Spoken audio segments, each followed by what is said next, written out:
मित्रों नमस्कार। स्वागत है आपका हिमालनी टीवी यूट्यूब चैनल में। मैं हूं सच्चिदानंद मिश्र। मित्रों, पिछले दिनों मैं भारत भ्रमण में गया था। लौट रहा था कि लौटते ही वक्त लोगों के मुंह से एक आवाज़ आने लगी और जितने भी परिचित मिले सभी पूछने लगे कि क्या नेपाल में चीन की सरकार बन गई है? क्या नेपाल को चाइना हड़प लेगा? इसका जवाब मैंने पटना से लेकर सीतामढ़ी तक देते आया। हालांकि उस दिन मुझे भी पता नहीं था कि वास्तव में नेपाल में इतना उथल पुथल हो गया है, यानी कि प्रचंड साहब अपना पतरा बदल चुके हैं। तो हुआ यह था कि जो प्रचंड साहब की सरकार चल रही थी वो अचानक एक ही दिन बाद उससे नेपाली कांग्रेस को अलग कर दिया गया और जो उनका परम शत्रु माने जाते थे केपी ओली साहब, वो ओली साहब के साथ उन्होंने गठबंधन बना लिया। यानी कि गठबंधन में परिवर्तन हो गया, जो कि बहुत ही आश्चर्य की बात मानी जाती है कि नेपाल में यह परिवर्तन आम बात है। कुछ ही दिन पहले प्रचंड जी यही चीज़ किए थे कि शेर बहादुर देउबा को छोड़कर ओली साहब के साथ सरकार बनाए थे।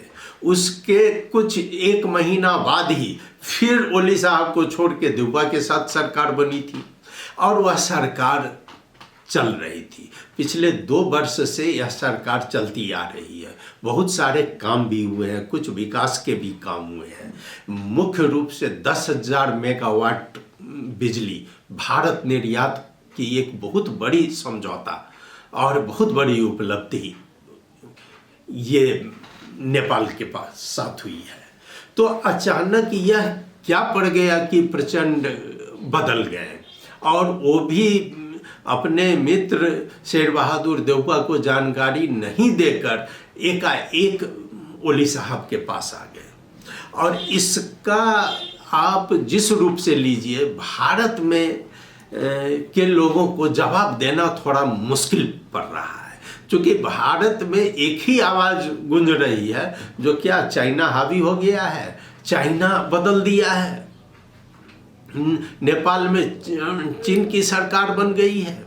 दरअसल चीन का क्या हाथ है नहीं है यह अलग बात है। चीन की रवैया तो शुरू से ही संदेहास्पद है, क्योंकि अगर आप देखा जाए पिछले 1 साल का रिकॉर्ड, तो हर महीना में चाइनीज डेलीगेशन काठमांडू में आया ही है और वह रहता ही है। एक न एक डेलीगेशन काठमांडू में रहता ही है। अब वह डेलीगेशन को बताया जाता है कि कोई दूसरा काम है, तीसरा काम है, लेकिन वह डेलीगेशन क्या काम कर रहा है वह बात छिपी हुई रहती है। उसको केवल आप अंदाजा लगा सकते हैं। तो हो सकता है कि वो अपना काम तो करेगा ही, क्योंकि उसके हाथ से सत्ता चली गई थी। लेकिन केवल चाइना ही इसके पीछे है ऐसा नहीं कहा जा सकता। हाँ, प्रचंड साहब ने तो अपना दिखाया है, 3-4 कारण बताए हैं। नेपाली कांग्रेस के कार्य समिति में जो प्रस्ताव लाया गया उनसे प्रचंड साहब नाखुश थे।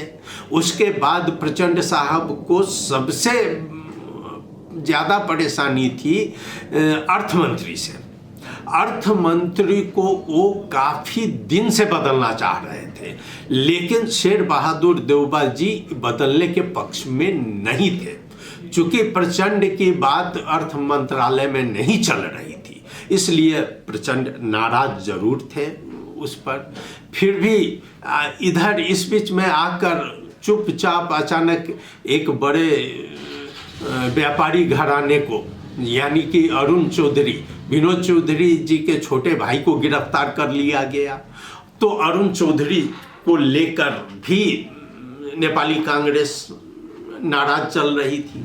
और ये सब बात था कि शेर बहादुर देउबा थोड़ा अलग थलग जरूर थे, लेकिन शेर बहादुर देउबा को जरा सा भी भनक नहीं आया कि अब सरकार बदलने वाली है।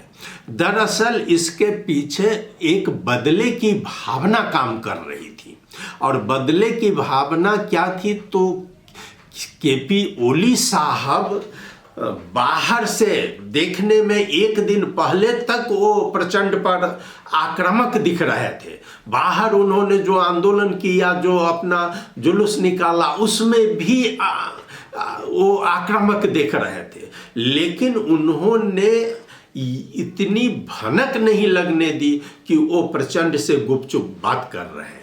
जिस दिन से उनकी सरकार गई है, यानी कि यहाँ कहा जाता है कि पिछले 5 महीना से केपी ओली साहब के दूत प्रचंड से मिल रहे हैं और प्रचंड से चुपचाप बात कर रहे हैं, बार्गेनिंग कर रहे हैं।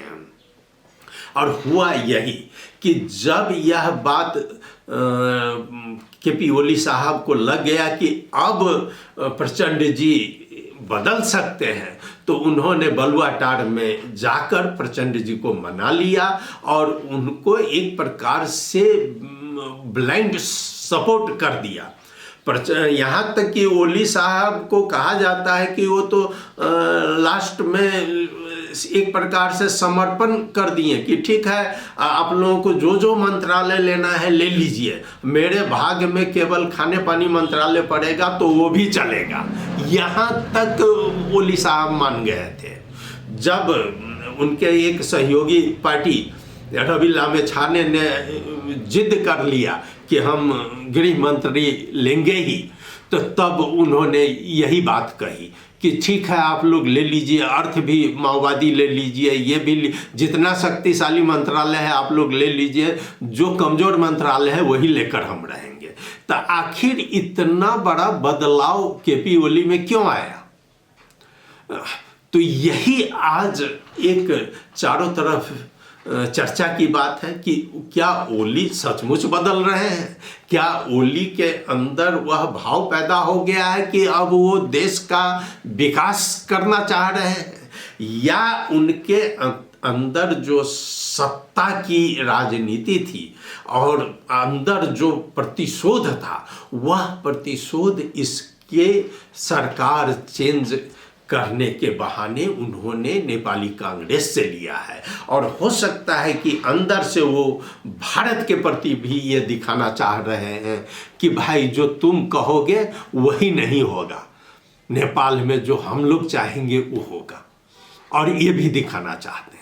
दरअसल जो चीन की बात आ रही है, चाहे भारत विरोधी सरकार की बात आ रही है, तो इस पर केपी ओली ने स्पष्ट कर दिया है कि ये यहाँ की हमारी सरकार चीन ने नहीं बनाई है। तो आप समझ सकते हैं कि भारत के बिना, चाहे केपी ओली हो, चाहे प्रचंड हो और चाहे देउबा हो, वो भारत को नाखुश करके उनकी सरकार चलने वाली नहीं है। और केपी ओली भी ये बात जानते हैं कि प्रचंड जब ये तीसरी बार बदल सकते हैं, तो चौथी बार बदलने में भी उनको देरी नहीं लगेगी।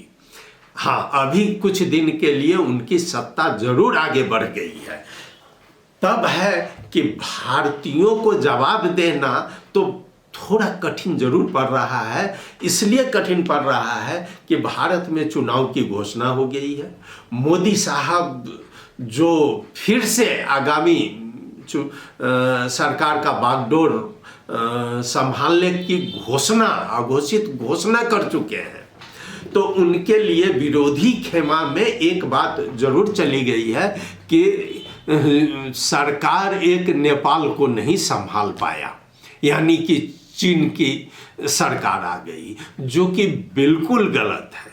यह चीन की सरकार यहाँ नहीं आई है, यह नेपाली कांग्रेस की नाकामयाबी है, जो कि घर बैठे रहे और अपनी अंदरूनी मामला में उलझे रहे, और उन्हें ये पता तक नहीं चला कि इतना बड़ा चेंज होने जा रहा है। यह या तो अहंकार में भर गए हों, या शेर बहादुर देवपा जानबूझकर ये छोड़ दिए हों, जिसकी संभावना बहुत कम है, या इनके अंदर जो नेता लोग हैं जो बार बार प्रचंड पर प्रहार कर रहे थे और जो बार बार दिखा रहे थे कि भाई इस गठबंधन से हटिए, उनके लिए भी एक अच्छा जवाब है।